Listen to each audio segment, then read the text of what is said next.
Okay, we are going to show 3 games where the side with the hanging pawns wins, and we're going to show 3 games where the side with the hanging pawns loses. So we're going to more or less cover the essential aspects across these 6 games. So let's begin here with a game between Aaron Nimzovich with the white pieces and Sigvard Tarrasch with the black pieces, played over 100 years ago in 1914. So here in this position on move 13, black has just played the move rook a d8. White now responds with d takes c5, and after b takes c5, we have our hanging pawn structure. Now, let's see what happened to white. Well, white played bishop to b5. Now, in general, when one side has the hanging pawns, he has a little bit of a space advantage. Right? In fact, quite a considerable space advantage. And as a general rule, when we have more space, we want to keep the pieces on the board. The reason why this is so is because with more pieces on the board, well, if we have more space, our opponent has less space. And less space, more pieces, less likelihood that you're going to find good squares for all of them, right? So hopefully that makes sense. It's a topic we'll deal with in more depth in the section that covers space. So check that out. But for now, we can just take that general principle and keep it in mind. So bishop b5, it makes sense because there's a threat of exchanging a piece. However, the problem with such a move is that if you do take this knight, yes, you exchange one set of minor pieces, but on the other hand, you're going to leave black with the bishop pair. So that is actually exactly what happened. Black played knight to e4, ignoring the threat, bishop takes knight, bishop takes. So sometimes this happens when one side is fighting the hanging pawns. They say, let's exchange one minor piece, but in general, it's not a very good idea to exchange your bishop because hanging pawns, we said, are dynamic, they're flexible, they can push forward, and they grant space and anchor a knight on this central e4 square. For white, it would be the e5 square. All of these things we also mentioned in the introduction.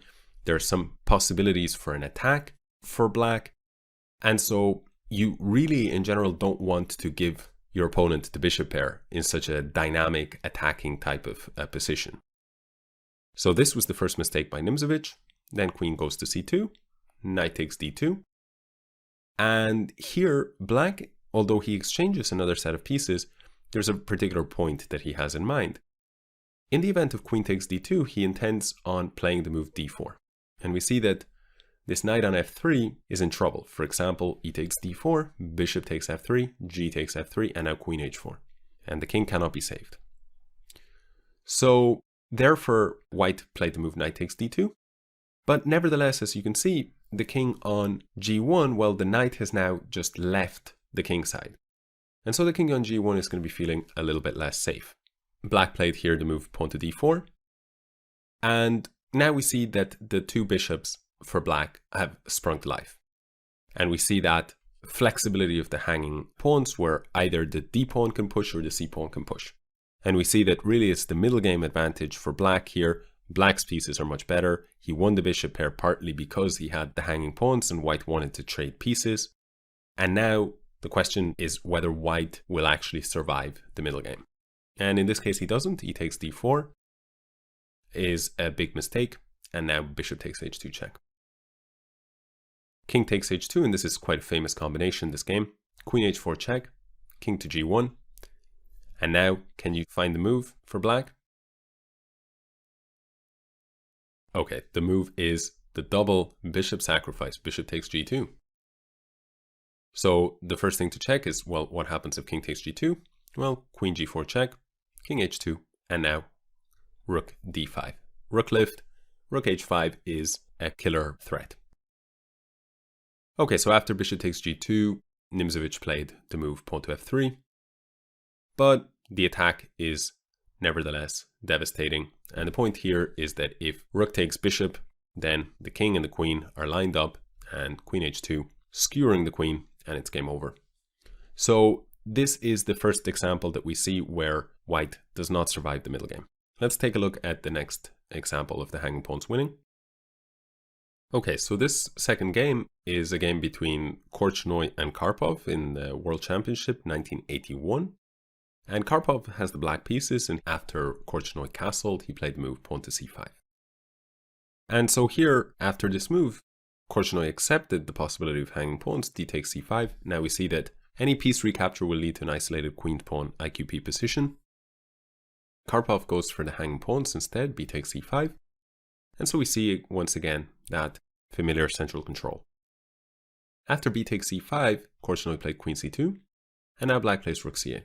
Notice how these pawns, as we say, cannot be supported by another pawn, so they should be well guarded by the black pieces. So rook goes to d1, it makes sense, Korchnoi's play, and black now plays queen to b6, supporting the c5 pawn further and activating his queen. Queen goes to b1, probably because this x-ray makes d4 ideas like we saw in the previous game. This d4 push makes it dangerous. And so we see an important point. We see that this constant tension there, well, can black play d4? And in some games, black can also go c4, but most of the time it's d4. And then in this case, this bishop comes alive. We saw the impact that it had on g2 in the last game. And so Korchnoi plays a prophylactic move. Rook f to d8. The two rooks stand behind the hanging pawns. In general, as we said in the introduction, we want the pawns to be side by side, because this way they cover a lot more squares. And also, not only do they cover more squares, but they also have that flexibility. Rook goes to c2, queen goes to e6, bishop goes to g3, and now knight h5. Notice that up until now, Karpov has a very good position with his hanging pawns, because until now, no minor pieces have been exchanged. Because of this formation, black has more space. Notice how white is forced to play along these three ranks, and black on the other hand is able to play along these four ranks and is soon gonna be able to play on the fifth as well. Now black goes for knight to h5, and we see that here he's hinting at the possibility of an exchange of minor pieces, but once again he's making sure that he will exchange one set of minor pieces in order to get the bishop pair. Rook d2, and sure enough knight takes g3, h takes g3, and now knight f6. Again, Karpov is not moving the pawns unless necessary. He does not want, for example, to play moves such as c4, after which knight d4, and we see it's much easier to blockade the pawns, and also this bishop may become problematic in the future. So, after h takes g3, knight f6 was played.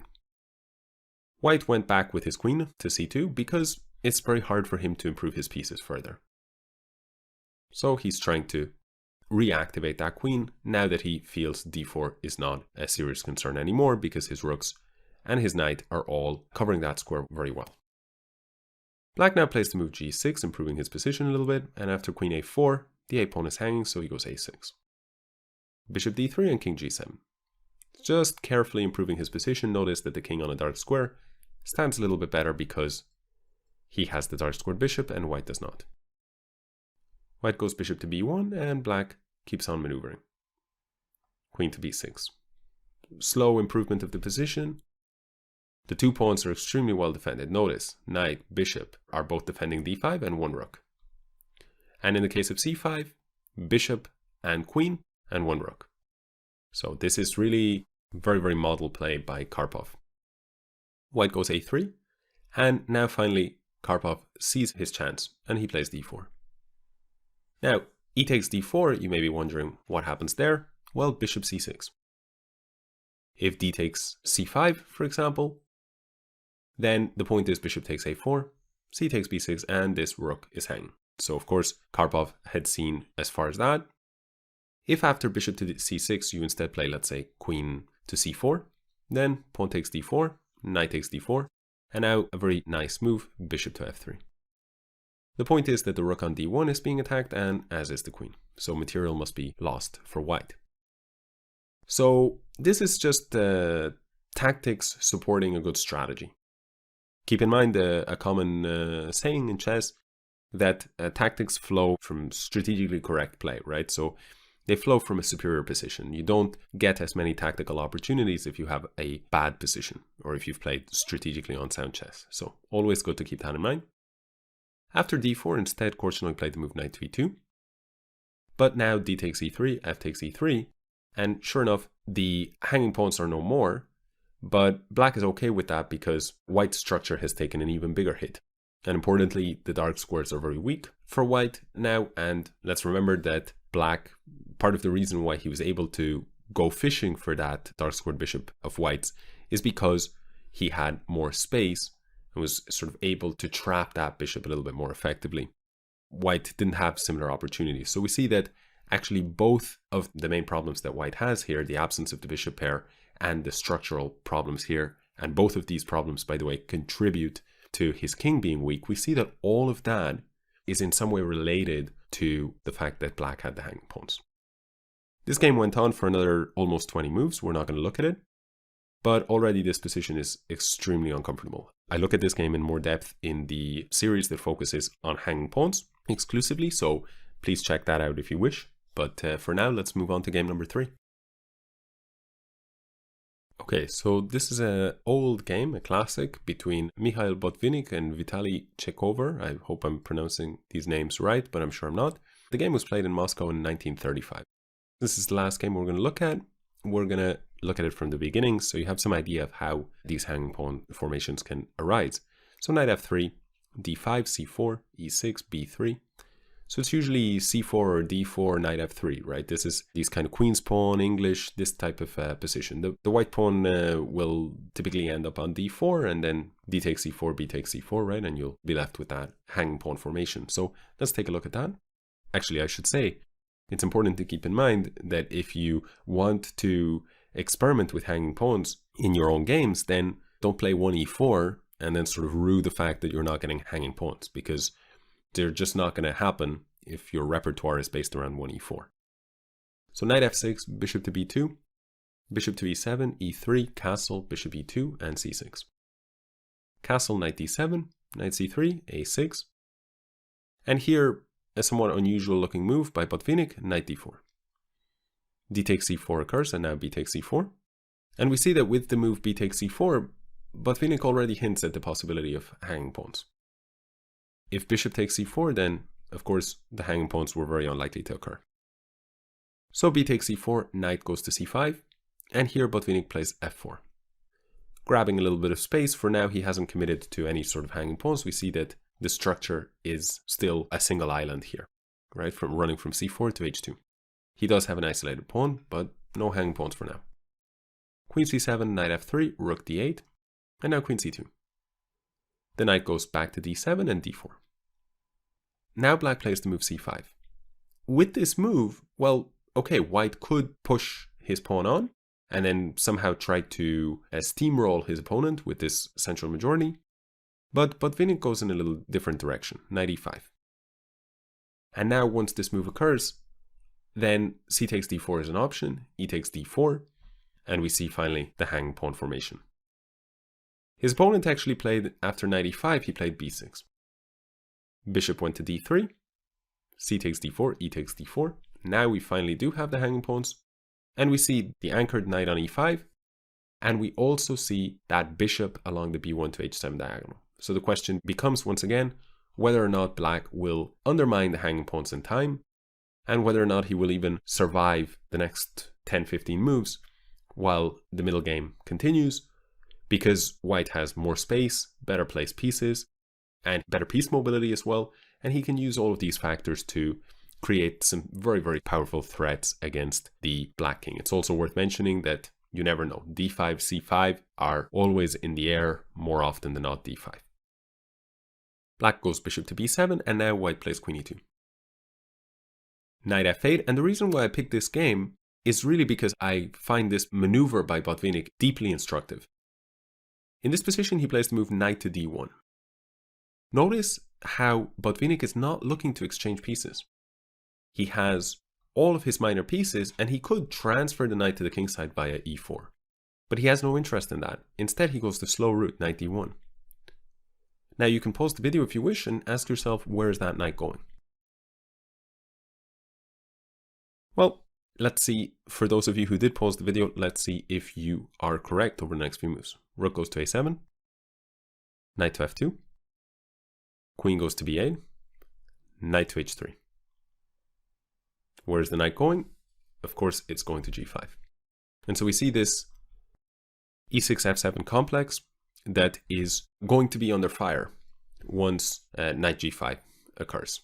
There'll be all sorts of knight takes direct threats on f7, of course, And if f7 falls, then e6 will also be in trouble. So black plays the move h6 to prevent it, but knight g5 anyway. Now I think this is really beautiful because, as I say, there has been no exchange of the minor pieces. Black is playing once again, as we saw previously. Black is playing only along these three ranks. And white has all of his pieces. This bishop is x-raying, this bishop is x-raying, the knight on e5 is beautifully anchored, and it's also controlling some key queenside squares. The hanging pawns have not moved. They're both on, one on a light square, one on the dark square. Excellent control of so many squares. And the elephant in the room is, well, this knight on g5 is en prise. But if black plays h takes g5 as he did, then f takes g5.